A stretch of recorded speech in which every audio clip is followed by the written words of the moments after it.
വാർത്ത കേട്ട് മണിയൂർ ഗ്രാമം ഞെട്ടണം. അസൂയാലിക്കളുടെ തലമണ്ടകൾ പടപടപടപടേന്ന് പൊട്ടിത്തെറിക്കണം.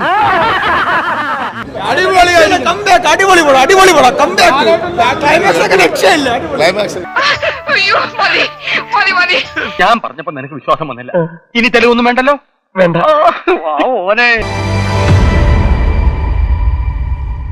അപ്പൊ നമ്മൾ ഈ കേസ് ജയിക്കില്ല അല്ലേ സർ? എന്തായാലും നേര് കണ്ടിട്ട് എന്തിന് ഈ സിനിമയിൽ അഭിനയിച്ചെന്ന് ചോദിക്കേണ്ടി വരില്ല. കിട്ടി, ഞാൻ ആഗ്രഹിച്ചത് തന്നെ കിട്ടി. നല്ല അസല് സദ്യ ഉണ്ട് എഴുന്നേറ്റവനെ പോലെ സന്തുഷ്ടനാണ്. ഒന്നുപോലെ കൈങ്ങടാ കലക്കി കലക്കിന്ന് പറഞ്ഞാ പോലെ കലക്കി. ഇങ്ങനൊരു ആള് ഇവിടെ ഉള്ളത് നമ്മുടെ നാടിന്റെ ഭാഗ്യം എന്ന് കരുതിയാ. ഞാൻ ഈ ഉപകാരം ഒരിക്കലും മറക്കൂല സാർ. നീ കാരണം ഈ തെരുവിൽ എനിക്കൊരു പേരായി. ഇത്രയും കുറെ കാലമായിട്ട് നമുക്ക് ലാലേട്ടന്റെ ഒരുപാട് മോശം പടങ്ങളാണ് കണ്ടുകൊണ്ടിരുന്നത്.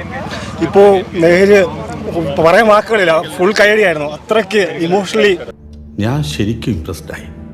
ഈ അടുത്ത കാലത്ത് അങ്ങനെ ഒരു കഥ വന്നിട്ടില്ല. ലാലേട്ടൻ ഈസ് ബാക്ക്. എന്റെ ലക്ക് ഈ മണ്ണി തെളിയിച്ചിട്ട് ഞാൻ ഇവിടുന്ന് പോകും. ഒരു ഫാൻസിന് മാത്രമല്ല, ഏതൊരു മനുഷ്യനും ഇഷ്ടപ്പെടുന്ന പടമാണ്. ഒരു മനുഷ്യൻ കണ്ടിരിക്കേണ്ട പടമാണ്, നീതിയുടെ പടമാണ്. ഉഗ്രൻ എന്ന് പറഞ്ഞ അത്യുഗ്രൻ. ഞാൻ കൂടുതലൊന്നും പറയുന്നില്ല. ശേഷമാണ് ലാലേട്ടന്റെ ഒരു പടം കണ്ടിട്ട് ഫുള്ളി സാറ്റിസ്ഫൈ ആയിട്ട് തിയേറ്ററിൽ നിന്ന് ഇറങ്ങുന്നത്. അത് ലാലേട്ടന്റെ ഓരോ റിയാക്ഷൻസ് ആയാലും ഡയലോഗ് ഡെലിവറിയും ഓരോ വോയിസ് മോഡുലേഷൻ അടക്കം കിട്ടില്ലാനായിട്ട് ലാലേട്ടൻ ചെയ്തിട്ടുണ്ട്.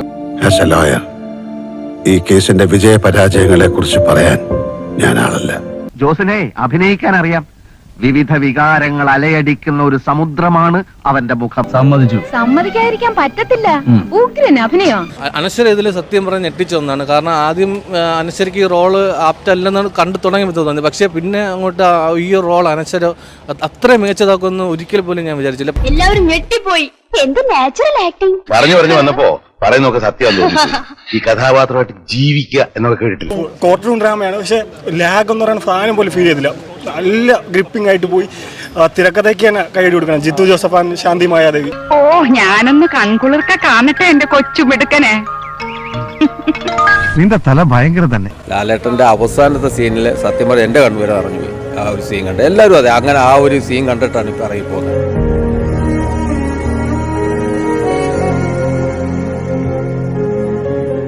ഇത് വെറും ഒരു സൂചന മാത്രം. ഇനി എന്റെ അടുത്ത ചുവടിൽ ആകാശമുട്ട തീ.